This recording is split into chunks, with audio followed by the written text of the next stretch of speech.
बिस्मिल्लाहिर्रहमानिर्रहीम। तो अमेरिका जो है अब उसने दुनिया के जितने भी ममालक हैं जिनको वो एड देता था, अब वो अमदाद जो है, चाहे वो सिविलियन थी चाहे वो मिलिट्री थी, सिवाय मिस्र के और इसराइल के, वो बंद कर दी गई है। अमेरिका के सेक्रेटरी स्टेट हैं मार्क रोबियो ने जो है वो कहा था जी कि अब अमेरिका सिर्फ उस जगह पे पैसे खर्च करेगा, उन ममालक को अमदाद देगा जहाँ पर पैसे लगाने से अमेरिका जो है वो मज़ीद मजबूत होगा और सेफ होगा और ज़्यादा से ज़्यादा जो है वो दौलतमंद होगा, यानी कि प्रॉस्पर होगा। ये जो है ये ऑर्डर एक इशू किया गया था प्रेसिडेंट ट्रम्प की तरफ से कि 90 दिन के लिए जितनी भी फॉरेन फंडिंग है इसको रोक दिया जाए। जुमे वाले दिन मार्क रोबियो जो हैं, इन्होंने जितने भी यूएस के डिप्लोमेट्स हैं ऑल ओवर द ग्लोब, उनको जो है वो एक केबल कॉल जो है वो सेंड की, जिसका टाइटल था जी स्टॉप वर्क। और इसमें ये कहा गया जी कि जो फॉरेन असिस्टेंस है जितनी भी यूनाइटेड स्टेट देता है वो फ़ौरन इमीडिएटली जो है उसको रोक दिया जाए। इसमें life saving global health aid भी आ जाएगी, डेवलपमेंट असिस्टेंस भी आ जाएगी, मिलिट्री एड भी आएगी और हत्ता के जो साफ़ पानी की डिस्ट्रीब्यूशन थी वो भी अफेक्ट होगी। और इस मैसेज में किसी पर्टिकुलर कंट्री को जो है वो मेंशन नहीं किया गया, यानी कि इसमें कहा जा रहा था जी कि यूक्रेन और ताइवान के लिए भी होगा, लेकिन यूक्रेन और ताइवान को इससे जो है ना वो एग्जम्पशन पहले ही हासिल है।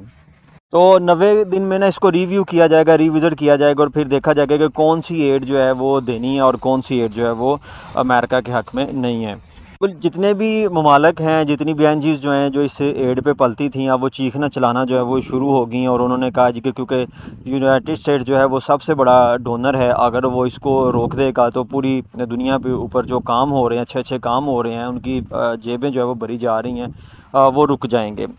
मसलन जी बच्चों तक साफ़ पानी की रसाई जो है वो मुश्किल हो जाएगी, जो बेसिक एजुकेशन है बच्चों की वो रुक जाएगी। इसी तरह से जो गर्ल्स ट्रैफिकिंग रैकेट के बारे में ये काम करते थे, इसकी रोकथाम के ऊपर काम करते थे, वो जो है वो इससे अफेक्ट होंगे। इसी तरह से लाइफ सेविंग जो मेडिकेशन है, जो कि मुख्तलिफ बीमारियों में मुब्तला है बच्चे हैं जिनको ये यूनाइटेड स्टेट जो है वो देता है अमदाद की शक्ल में, वो जो है वो रुक जाएंगे। और ऐसी कंट्रीज़ जो कि बड़ी क्रिटिकल सिचुएशन के में हैं, जो कि अमेरिका के ऊपर बड़ी जो है वो डिपेंड करती हैं, जैसे कि हमारे ख्वाजा साहब कहते हैं कि अमेरिका हमारे लिए जो है वो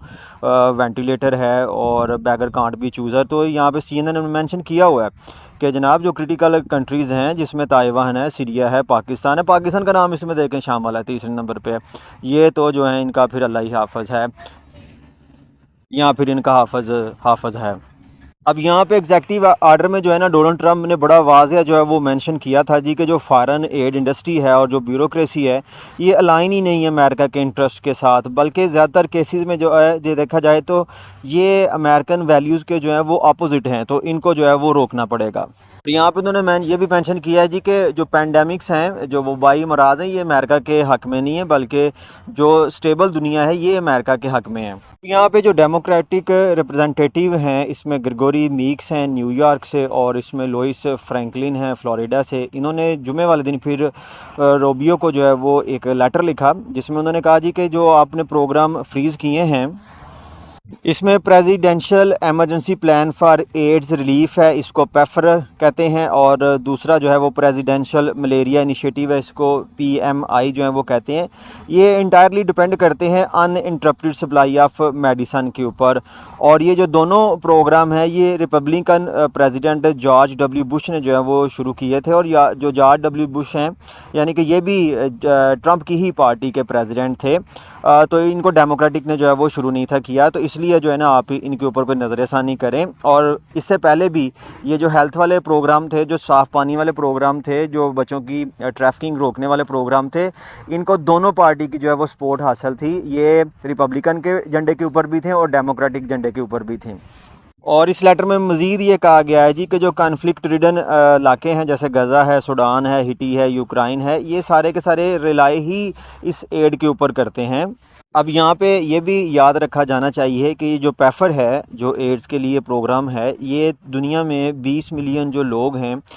यानी कि 2 करोड़ जो लोग हैं, इनकी HIV की जो है वो ट्रीटमेंट करता है। इनको एंटी रिट्रोवायरल जो है मेडिसिन हैं वो दी जाती हैं। तो अगर फंडिंग रुक जाएगी तो इसका मतलब है ये जो 2 करोड़ पेशेंट हैं इनकी HIV की जो ट्रीटमेंट है ये कम्प्लीटली रुक जाएगी।